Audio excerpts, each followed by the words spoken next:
오랜만에 다시 뵈서 반갑습니다. 오늘 이 본문을 세 가지로 좀 정리해 보고자 합니다. 먼저는 아합의 이름이 이 열왕기상 22장에 기록되어 있지 않습니다.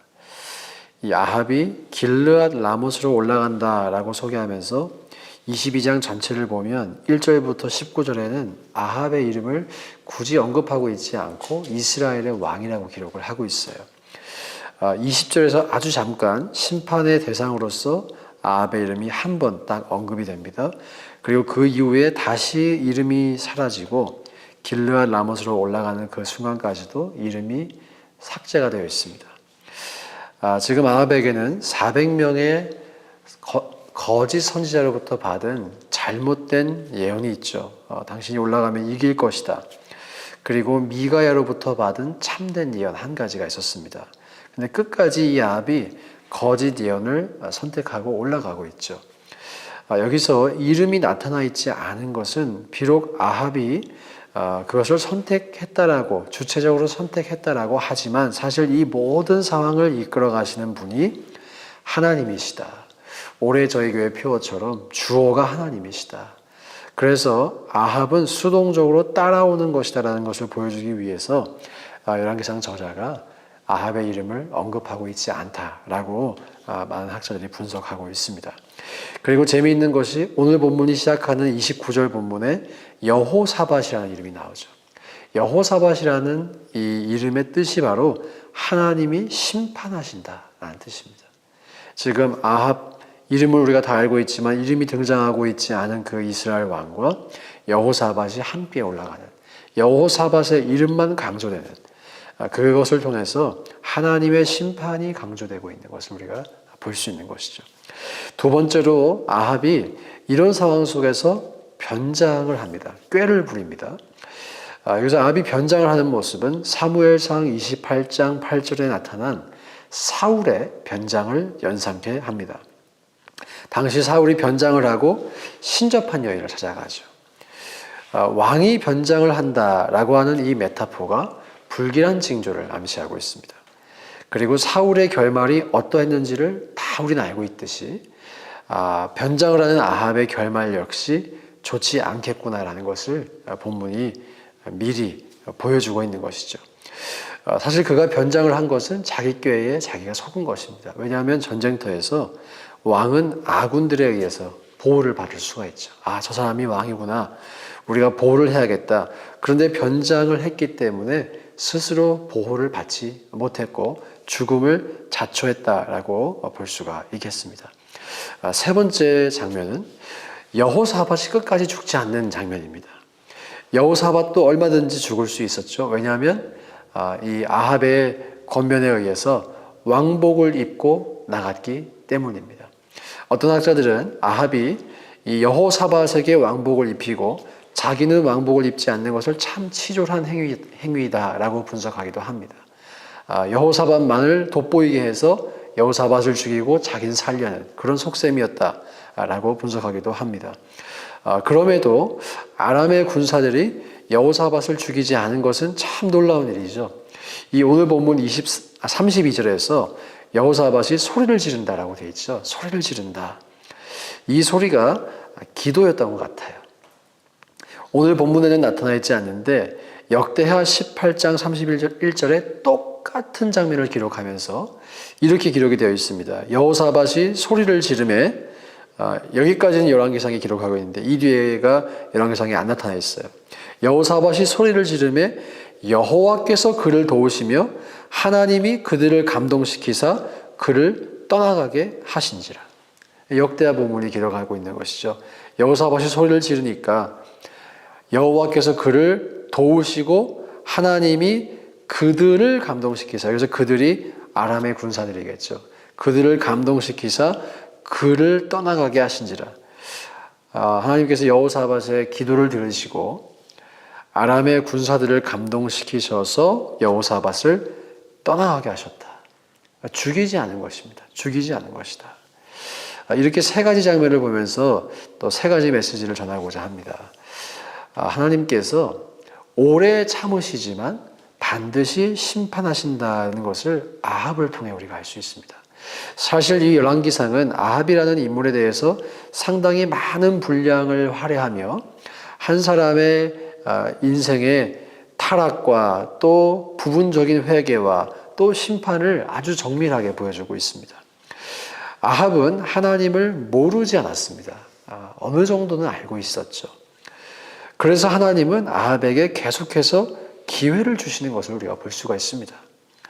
그러나 아합은 결국 돌아오지 않았습니다. 중간에 아주 잠시 돌아오는 듯 보이기도 했지만 완전히 돌아오지 않았습니다. 이게 참 중요한 것 같아요. 잠시 돌아오고 잠시 회개하는 듯 보이지만 완전히 돌아오지 않았다. 이게 참 중요한 것 같습니다. 그의 인생 가운데 솔로몬처럼 부와 명예가 함께했죠.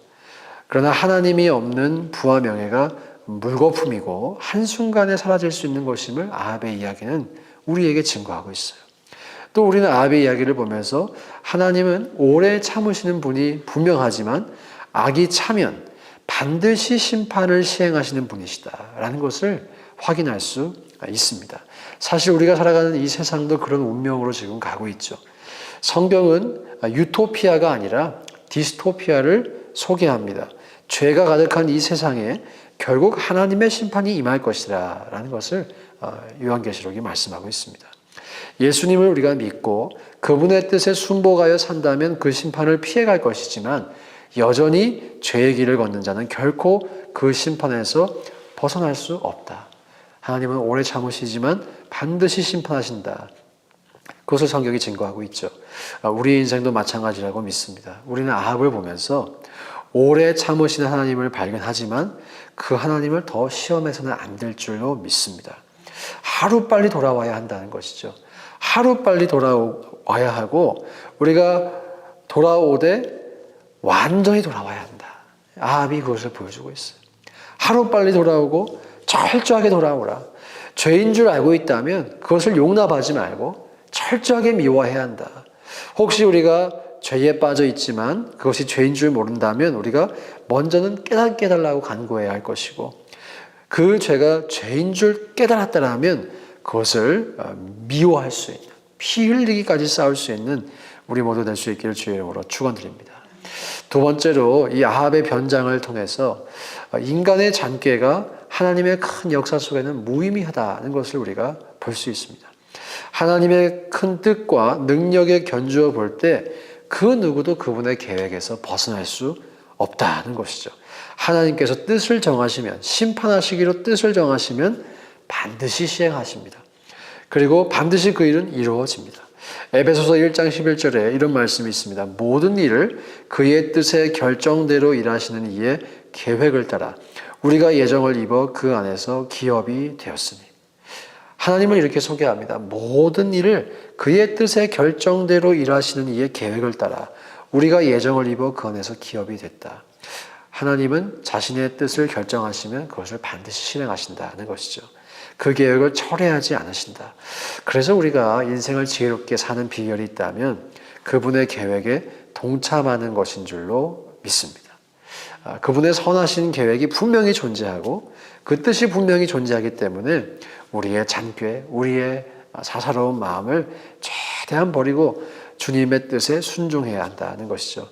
그래서 우리가 오늘도 기도하는 이 방향을 우리의 소원을 아뢰기도 하지만 그러나 궁극적으로 하나님의 뜻을 구하고 그분의 뜻에 순복하기 위한 기도를 할 수 있기를 소망합니다. 예수님께서 겟세마네에서 올려드렸던 그 기도처럼 소원도 말씀하시지만 그러나 나의 뜻이 아닌 주님의 뜻을 아버지의 뜻을 구한다 라고 하는 그 기도에 우리가 동참하여서 순종하는 마음으로 하나님의 뜻을 우리의 삶에 이루는 그런 인생 살아갈 수 있기를 간절히 축원드립니다.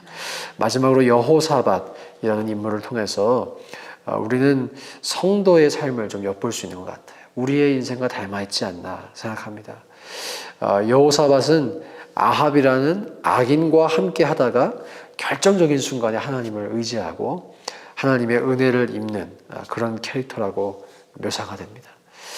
역대하 19장에 보면 선견자 예후가 이 여호사밧을 찾아와서 규탄합니다. 어떻게 아합과 함께 했느냐고. 이렇게 규탄해요. 왕이 악한 자를 돕고 여호와를 미워하는 자들을 사랑하는 것이 옳으니까. 악한 자를 돕고 여호와를 미워하는 자들을 어떻게 사랑합니까? 이 예후가 여호사밧이 아세라 목상들을 이 땅에서 없애고 또 마음을 기울여서 하나님을 찾았다는 것을 칭찬을 하긴 합니다. 칭찬하면서도 악을 사랑하고 악인들과 어울린 것을 결코 묻어두지 않습니다. 묻어두지 않아요. 이 열왕기상하와 역대기상하의 왕들의 평가를 보면 우리의 인생이 하나님 앞에 어떻게 평가받을지를 알 수가 있는 것 같아요. 그들이 잘한 것도 기록이 되지만 잘못한 것을 감추지 않습니다. 성경은 그들의 잘못을 철저하게 다 기록하고 있습니다. 우리도 분명히 하나님 앞에 잘한 것도 있겠죠. 그러나 분명히 부족한 것도 있을 것입니다. 이스라엘과 유다 왕들의 평가를 보면서 아쉬운 마음이 들 때가 좀 있어요. 잘한 것을 쭉 이렇게 나열을 하다가 그러나 이것만은 안 했다. 이 여호사밧의 예를 들면 산당만은 철거하지 않았다라고 평가가 나옵니다. 사실 여호사밧은 이 전후의 왕들과 비교했을 때는 상당히 훌륭한 왕이었다라고도 평가할 수가 있을 것입니다. 그런데 산당을 철거하지 않았기 때문에 역대하에 보면 그 산당을 철거하지 않음으로 인해서 유다 백성들의 마음이 하나님께 다 돌아오지 않았다라고 100% 돌아오지 않았다라고 평가하고 있어요. 이것이 이 왕에 대한 평가입니다.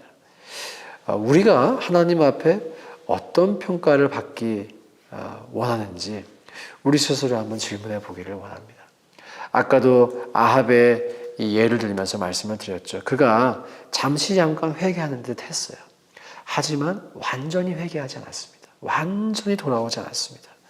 여호사밧도 다른 것 열심히 하고 잘한 것도 있지만 산당만큼은 철거하지 않았습니다. 그래서 유다 백성들의 마음이 전적으로 하나님께 돌아오지 않았습니다. 이게 이 모습을 보면서 참 아쉽다는 생각이 듭니다. 참 아쉽다. 아합이 전적으로 하나님께 돌아왔다면 어떻게 되었을까? 또 여호사밧이 산당도 철거했으면 어떻게 되었을까?